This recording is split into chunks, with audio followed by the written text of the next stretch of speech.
Hi students, welcome to Bosco Campus Vision. I am Shankar Ganesh, Assistant Professor, Department of Computer Application, Don Bosco College, Kottayam. I am delighted to present a lecture on the topic Knowledge Management System and Development, which comes under the third module of Information Systems and Knowledge Management. This lecture is meant for Semester 5 BCA course of Kerala University. In this lecture, we are going to discuss implementation of knowledge management system. Implementation phase is the last stage in knowledge management system. At this stage, knowledge needs are identified and validated by the knowledge team, and management has agreed to go ahead as business case is justified. The knowledge then is captured and coded and stored in the knowledge base resident on one server. Implementation phase contains three main tasks: knowledge management system deployment, review of knowledge management system, and maintenance.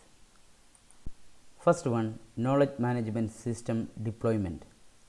On deployment of knowledge management system, the knowledge management system team trains users in the system.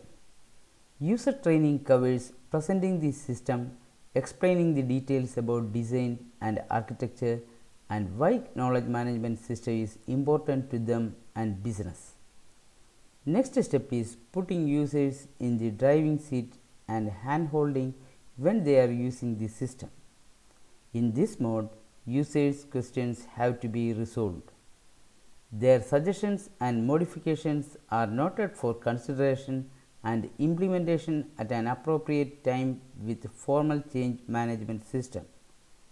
A well-written user manual would be of great help to both the users and the knowledge management system team. Goals of knowledge management system training.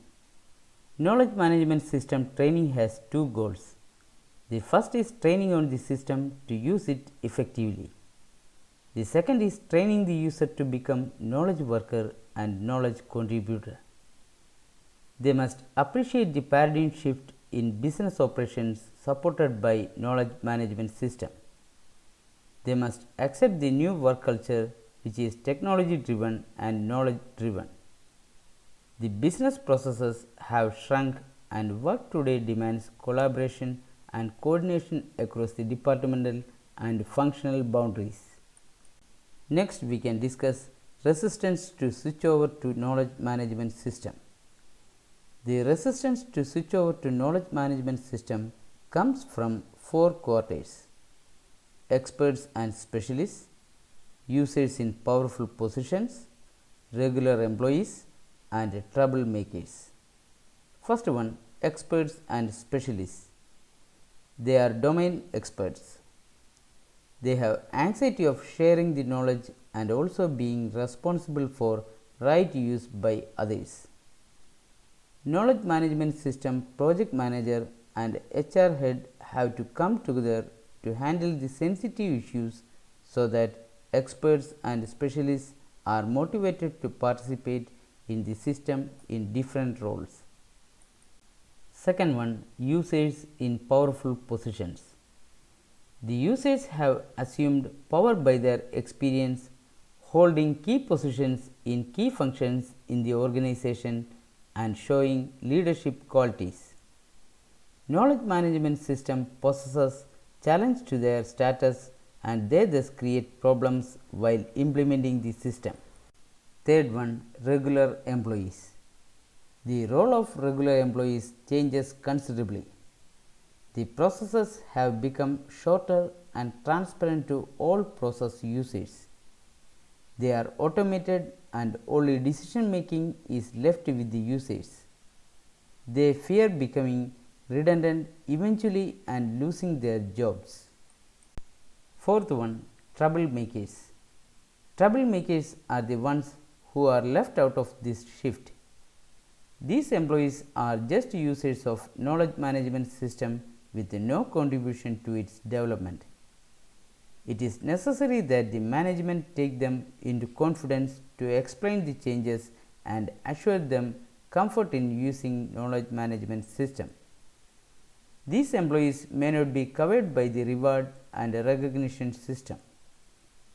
Management must convey that their active use of knowledge management system would improve business and financial performance. Next is review of knowledge management system. It is standard practice to review any system after it is implemented and user has some experience about it. It is also true for knowledge management system.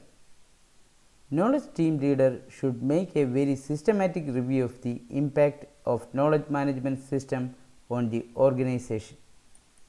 Next is maintenance. If knowledge is applied to manage competitive necessities and competitive advantages, the organization maintains its lead in the business. Knowledge management system provides knowledge support to the organization. A good knowledge management system design sustains if it is supported by human resource. The benefits are larger if people quickly change over to knowledge driven culture of work and decision making. In this lecture, we have discussed the implementation of knowledge management system. Hope all of you have understood the lecture. Thank you.